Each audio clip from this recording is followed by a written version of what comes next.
Hello, happy Sunday. Okay, so look, I'm going live by myself, which we know means that things can happen, including like being centered. Hi, I'm Lesley Logan, co-founder of OnlinePilatesClasses.com, answering your question on what to do with really uncomfortable Cadillac loops. So I'm so excited to talk about this today. I've got a few loops here to kind of discuss what you can do. Before I get into this, if you have a Cadillac or a tower, everything I'm talking about is applicable to tower, wall units, things like that. Oftentimes we hear Cadillac and we think, oh, I only have a tower. If you have seen my Cadillac flashcards, they actually are all the exercises to be done on a Cadillac and a tower. So I actually even marked them, like if they're accessible on most towers or not. So Cadillac loops can be uncomfortable, and let's discuss what is going on. With that, first of all, you don't really have your feet in the loops very often. Yes, you do, but I mean, like, there's so many other things that you have. We have handles here.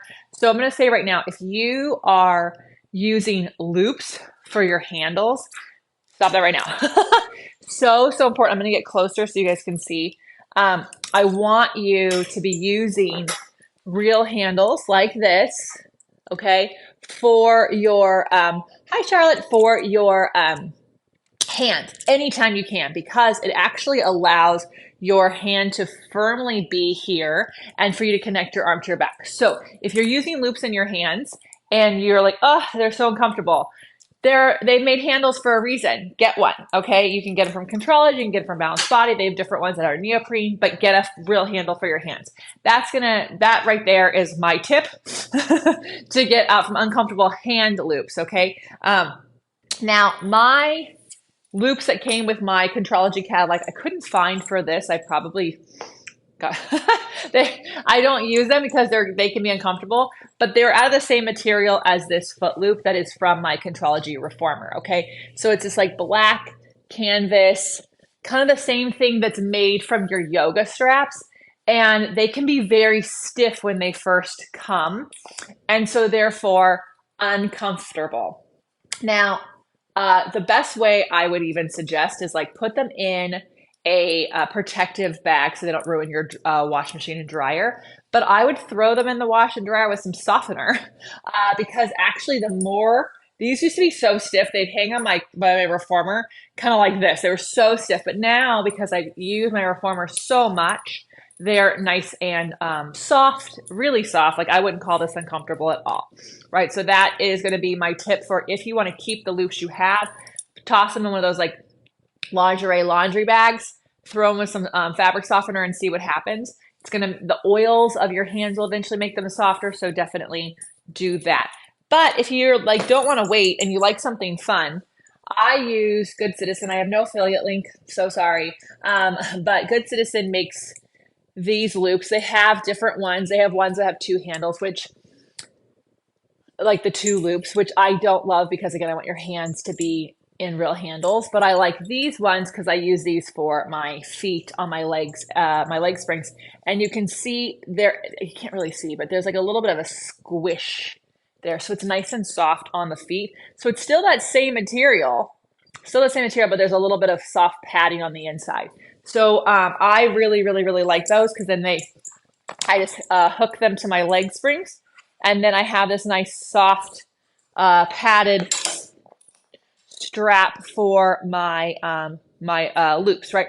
So if you are using loops that bother your feet on the Reformer or the Cadillac, oftentimes they just have to be used. What some people do, can you see these fuzzies back here? What some people do is they'll put these fuzzies on the loops.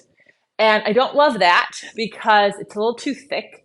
It makes it a little harder for you to really work the strap around your foot. So when you put your foot in a loop, right, like put your foot in a loop like this, you actually want to feel your foot work around that loop. So we're not going to usually do leg springs with a flex foot. You'll do it with a pointed foot. And so you're working your foot around that loop. So if it has got a big fuzzy thing around it, can make it really challenging. I know some people have very sensitive top feet, and so they put that on the straps for their short box series. But again, that is going to disconnect, like it's going to give you, it's going to actually feel a little slippery. So yes, it'll feel soft, but it can feel a little slippery. So if you are someone who's got sensitive skin on the top of your feet or even the bottom of your feet, so I wear tabby socks and toe socks. So these crew socks I've got on, they actually have stickies on the bottom. It means that no straps slip around, you know, and it is an added layer of protection, but without it being so thick that I can't work my feet. In fact, I really like the toe socks for when I do Pilates because my toes can be separated, but these tabby socks where your toes can just be together like a regular sock are really great. So tip number one, wash them. Wash your uncomfortable straps so that they get softer. Tip number two, get straps like Good Citizen that can actually make your feet more comfortable. Tip number three, put on some sticky socks like toe socks or tabby, and that's going to really truly make your life more comfortable. And then lastly, like, Pilates isn't supposed to be comfortable. I hate to say that because I don't want to scare anyone off, but I want to be honest with you. This is a workout, okay? That's what Pilates is. It is here as part of your workout regimen to help support the longevity of the life that you have. And I'm not saying it should be painful, that it should be, but for every exercise is less than 5 reps, right? So well, it might be 5, could be 8, but it's never more than 10. So if you're going to a class that's doing more than 10 reps of something uncomfortable straps, you are going to a Pilates-ish class. But true Pilates, it is based on the quality of the movement, not the quantity of the movement. And so really we're only asking ourselves to be in this uncomfortable strap position for like 30 seconds, most a minute, right? And if you're focusing on moving from your core, you're actually not going to feel the discomfort of the strap so much. Here's how I know. When I feel these handles dig into my wrist, like they'll dig onto like this bone right here, that is a sign I'm disconnected from my back. When these straps, these ones are the nice ones, but if an uncomfortable strap is moving around on my foot and kind of being discomforting, it is a sign I am not working with the springs on the out and the in. I am letting the springs kind of control me and move around in my body. So I share that with you because you are an amazing person and you are not doing Pilates just to say you do Pilates. If you're watching this channel, you are doing Pilates because you want to get better at Pilates and you want Pilates to take your life where you want it to grow, right? You're using Pilates as your fuel for things. And so in that manner, you know, notice the discomfort and ask yourself, is there more for my center I could be getting out of this? All right, hold on. I'm doing this myself. Hi, Mary Beth. I like the Pilates Limited second skin loops for leg springs. Yeah, I haven't tried those. I'm sure they're amazing. I'll tell you which loops I don't love. I just was doing my mentorship group. Well, I'm still doing it. I gotta end this year and get ready to mentor my peeps. But I don't like people using gyrotonic loops for foot loops. They have basically it's a loop and then a loop to anchor your ankle in the thing. They are made for gyrotonic. They are amazing for gyrotonic. They are not awesome for Pilates. What I was watching was a lot of pressing into the springs from the ankle versus the hamstring. And so if you're using the gyrotonic loops to make things more comfortable, I highly recommend switching loops. You can check the ones that Mary Beth suggested, or you can actually change out your loops. So Mary Beth asked, can I speak to the rubber bands? Some people put hair ties around the loops. That's like trying to make it a gyrotonic loop. Gyrotonic loops actually have a slider on them to make the strap more snug on your foot. I don't use those. I know some of the people I very much respect in the industry use those. I do not. One, they slow you down. You got to move things around. Two, in an ideal world, you are controlling the equipment. So if it is sliding around on you, to me, it is a sign that you are not moving with the exercise, that you are doing choreography. Now, when you're brand new to something, you are going to be doing choreography. It's okay.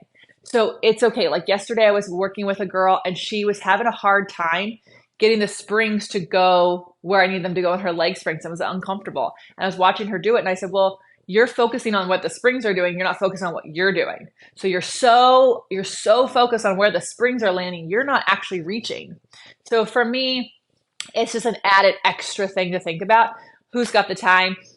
And also, once you learn the choreography, then you can actually learn how to move from your center. And every time you do, you get better and better. And if the straps are really, truly slight off your feet, to me, it's more of a sign on like, are you going outside of your range? Are you actually going outside of your center? Are you actually resisting the spring, or did you let go and the spring is pulling off of you? So I hope this is all very helpful. Yeah, so I think I got all those questions there. Oh my gosh, hell yeah, everyone. You guys are so amazing. Thank you for your questions. Sorry I have to keep coming up. I'm home by myself and I don't have anyone to read these for me. So anyways, I'll be back live next Sunday. I'll be back at home, so I'll have more. I'll answer your questions on equipment stuff. Again, when I'm on the road, I answer your stuff that doesn't require equipment. So we've had some great questions that I'm going to answer in upcoming live. So make sure you put them in the comments of any video below. Doesn't really matter if it applies to the video. Just you could put your question there. If you're an onlinepilatesclasses.com member, you can ask your questions in the members only community. And starting the 7th, you actually will be able to go sign up in our private members only community that is off of Facebook and in the OPC app. It will be in app on your phone, on your iPads, your Androids, starting the 14th. But starting the 7th, you'll be able to go on desktop to make your profile and get in there. I'm super, super, super excited about that. Come the 14th of May, it'll be in the onlinepilatesclasses.com app. And by the way, you don't have to be a member to download the app. You can watch tutorials like this. You can also listen to the podcast on the free app to be in the community asking me questions, or to be able to take our classes in there. You need to be a member, so go to onlinepilatesclasses.com/YouTube. That's onlinepilatesclasses.com/YouTube. Thank you so much and have an amazing day.